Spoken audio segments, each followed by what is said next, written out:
릴레이 선언 이렇게 했던 세 사람 신경전도 치열했습니다. 나경원 의원은 총선 성적표를 내밀면서 자신이 당대표 적임자라고 포문을 열었는데요. 한동훈, 원희룡 두 사람은 뭐라고 맞받았을까요? 보고 오겠습니다.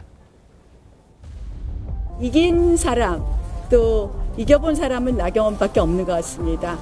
한 명은 저 인천 계양구에서 패배하신 것 같고 한 명은 전국 싸움에서 패배하신 것 같습니다. 이재명 대표를 이긴 사람은 나경원밖에 없지 않나. 저도 선거 패배가 아직도 꿈인지 생신지 자다가도 벌떡 일어나는 입장이어서 정말 죄송합니다. 제 힘이 부족해서 돌덩이를 못 치웠습니다마는 한 번도 우리 당 계열에서 당선된 적이 없는 그런 제주도나 인천에 출마해 보시고서 얘기해 주셨으면 좋겠습니다. 이조 심판을 말씀하셨나요? 그게 상황이 굉장히 안 좋아지는 상황에서 제가 전략적으로 그런 선택을 했던 것인데 다른 전략이 뭐가 가능했을지에 대한 생각해 보실 필요가 있고요. 이조 심판만 외쳤냐? 그러지 않았던 거 아시잖아요. 체육장님, 이제 나경원 의원이 나는 지난 총선에서 당선된 사람이다 이렇게 자랑을 하니까 이제 원희룡 전 장관이 인천 계양을에 나와보고 얘기해라고 이랬어요.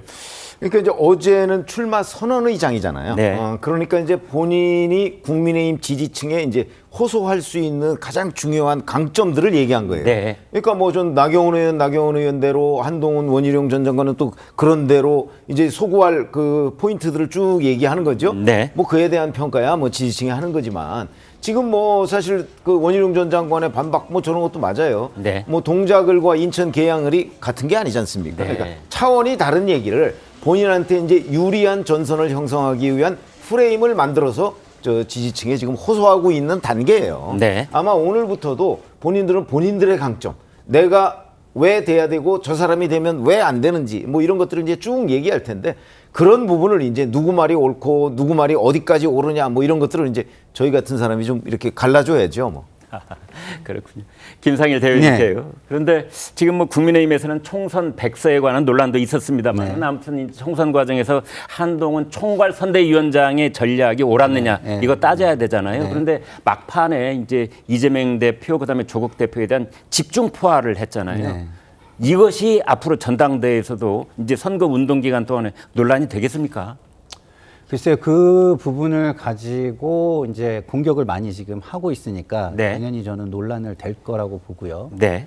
한동훈 비대위원장은 그 당시에는 정치 초년병이었어요. 아, 예. 그죠? 그리고 대통령에 대한 그 정권 심판론이 굉장히 강한 상태에서 네.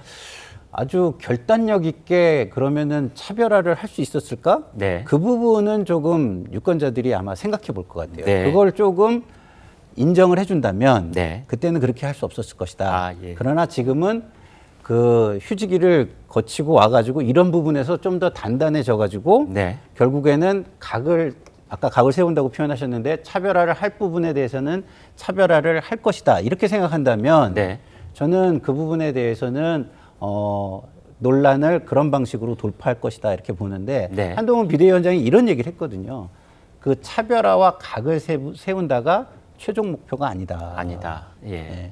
그러니까 각을 세우게 된다면 네. 국민을 위한 정치를 위해서 각을 세우는 것이지 네. 각을 세우기 위해서 각을 세우는 게 아니다. 네. 이거를 강조를 해요. 네. 그러니까 제가 볼 때는 이조 심판론에 대해서도 본인이 책임을 지겠다라고 네. 생각하고 그때는 그거 말고는 할 수 있는 게 없었다. 네. 이렇게 인정을 하고 있거든요. 네. 그러나 지금은 그때와 내가 좀 다르다. 네. 그렇기 때문에 좀 더 단단해진 모습으로 국민을 바라보면서 가는 여러 가지의 안을 제시하겠다. 저는 이렇게 나올 것으로 보입니다.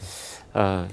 김 대변인께요. 제가 듣기에는 김 대변인께서는 한동훈 위원장한테 굉장히 우호적인 분석을 하시는 것 같은 인상이 드는데 맞습니까? 아닙니까? 저는 제가 우호적인 그 분석을 할 수밖에 없다고 저는 봐요. 아, 왜 그렇습니까? 왜냐하면 네. 기본적으로 나온 네 사람 중에서 예. 변화와 쇄신의 방향을 이야기하는 사람이 없잖아요. 아, 네 명이 전부 다 단어는 변화 쇄신을 얘기하는데 예. 대통령과 차별화를 안 하는 변화와 쇄신이 국민에게 들리겠습니까? 그게 네. 진정성 있게 다가가겠습니까? 저는 나머지 세 사람은요, 변화쇄신을 말할 자격이 없다고 봐요. 그러니까 한동훈 위원장만 유일하게 지금 특검과 그쵸. 수평 관계를 얘기한 사람이다. 얘기하는 거죠. 그리고 그것도 뭐라고 얘기를 하냐면 그거를 목표로 하지 않겠다. 아, 예. 국민을 위해서 도움이 되는 거면 그것도 할 수 있지만 네. 할 수 있지만 나를 위해서 각을 세우고 이걸 목표로 해가지고 하지는 않겠다. 뭐 이렇게 얘기를 하지 않습니까? 알겠습니다. 근데 네. 원희룡 전 장관도 원팀을 얘기하지만 네. 레드팀을 만들겠다고 했어요. 맞습니다. 그리고 레드팀을 만들어서 대통령한테 보고를 하고 그 보고한 결과를 또 국민한테 보고하겠다고 했거든요. 네. 뭐 별로 그렇게 큰 차이라고 느껴지진 않아요. 어차피 네. 여당을 탈당하지 않는 한 네. 뭐 그렇게 큰 차이가 나겠습니까? 네. 아니, 성명은 저는 큰 잠깐만요. 차이라고 생각이 드는 게 지금 당장 최혜병과 관련해가지고 네. 레드팀의 성격의 얘기를 전혀 못하고 있잖아요. 자, 지금 이제 민주당에 계시는 분의 의견이고 지금 국민의힘에 계시는 우리 송 의원께서는 이런 얘기 어떻게 들으셨습니까? 아니 일단 그 원희룡 전 장관이 그 레드팀 얘기한 거예요. 물론 좋은 네. 말인데 설마 용산에 지금 레드팀이 없겠습니까?